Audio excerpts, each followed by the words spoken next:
Hello there, and a wonderful day to each and every one of you. This is Lady WLE, and I want to start by saying a heartfelt thank you to everyone who supports this channel. Thank you for subscribing, for hitting the thumbs up button, for your comments, and for sharing these videos.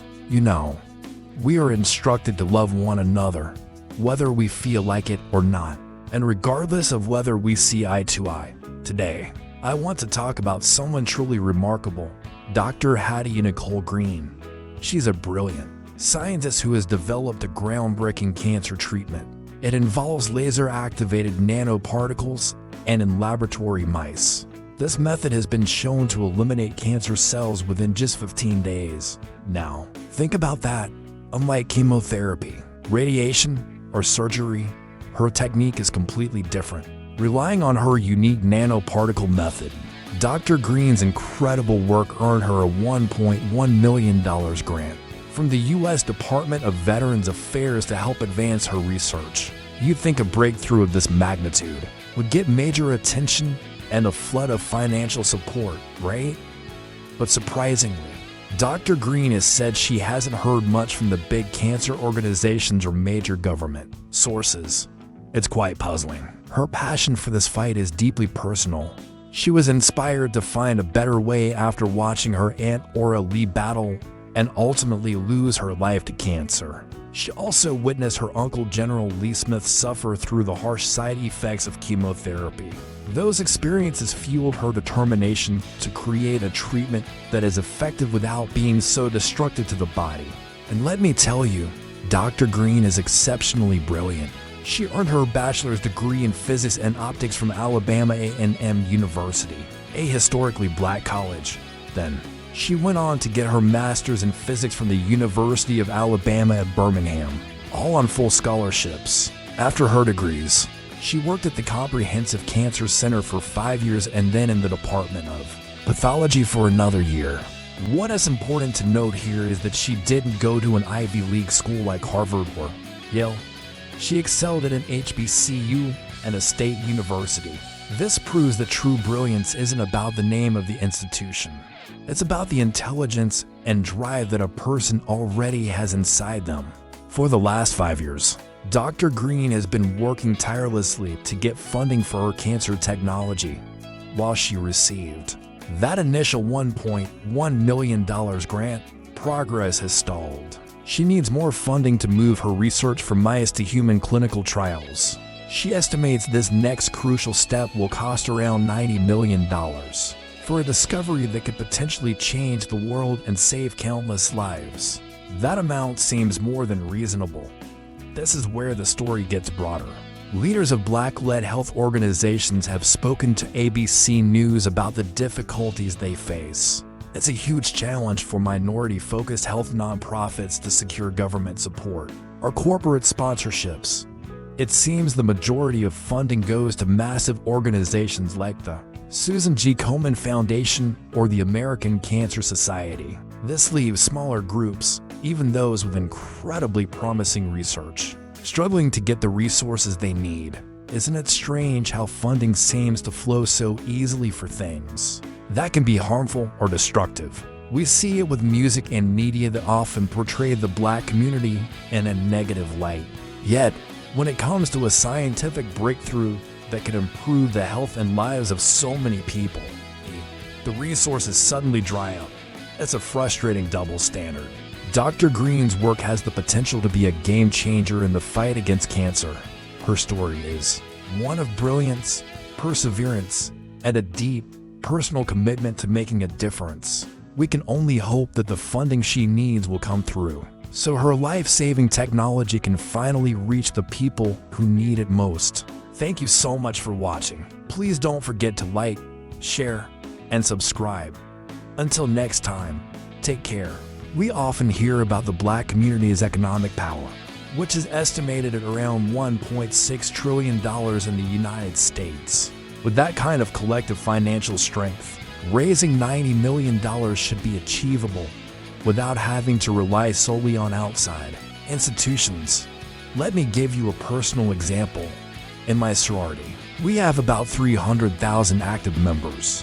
we can easily raise over $1 million in a single day. Most members might contribute around $35, while others give more. This just shows how powerful collective action can be. It would be a real shame if the community didn't rally to support Dr. Green's research, especially when you consider there are wealthy Black entrepreneurs, millionaires, and even billionaires who could contribute alongside everyone else. To move her work forward, Dr. Green established the Orly Smith Cancer Research Foundation, named in honor of her aunt. The foundation's mission is to raise the money needed for clinical trials. Dr.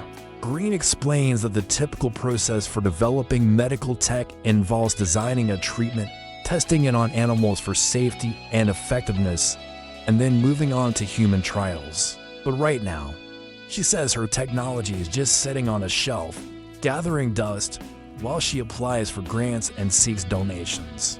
This is especially heartbreaking when you realize that cancer charities raise over $1 billion every single year, all in the name of finding cures and promoting early detection. Despite this massive amount of money flowing into cancer research, Dr. Green's nonprofit has struggled to raise even $10 million for trials on technology that has already been peer-reviewed and studied. To me, this gap in support doesn't feel like a coincidence. There seems to be a reluctance to back a major scientific breakthrough led by a Black woman who attended an HBCU and a state university, rather than some elite Ivy League school. I believe that if her treatment ever becomes widely recognized, some people will eventually try to slap their own names on it, trying to overshadow her original work. But despite all these obstacles, Dr. Green remains hopeful. Her advice to Black women pursuing careers in science is incredibly powerful. When the path gets harder than it should be, do not give up. She reminds them that the community needs scientific solutions developed by people who truly understand their experiences. If Black scientists don't fight for accessible healthcare, affordable treatments, and inclusive medical research, no one else is going to prioritize it for them. Now, let's talk a little about her work with nanoparticles. I'll be honest, I looked up the term, but I don't pretend to understand all the scientific details. Nanoparticle technology deals with particles that are extremely small, on the scale of atoms and fibers. It's a very advanced field of science, but the important thing is Dr. Green understands it deeply. What she needs now is sustainable funding to find out just how effective her treatment can be on humans. I want to encourage everyone to keep an eye out in case she launches any public fundraising efforts, like a GoFundMe page. If she does, I strongly believe the community should show up and support it. Before I wrap this up, I want to give a special thank you to the viewer who requested this video about Dr. Green. This is a topic I've been wanting to cover for a while, so I appreciate the push. To recap, Dr. Hadiyah-Necole Green has developed a truly remarkable cancer-related technology that now needs our support to move into human testing. I hope you all have a wonderful day.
वैसे भी शादी के बाद ही apply कर सकते हो।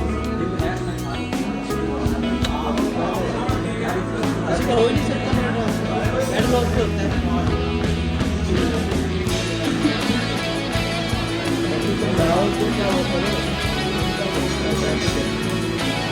इसको मैं कर ही नहीं सकता, जब तक मेरी शादी है तो मेरे डॉक्यूमेंट वगैरह निकाल मेरे साथ हो, मैं आगे उसके बाद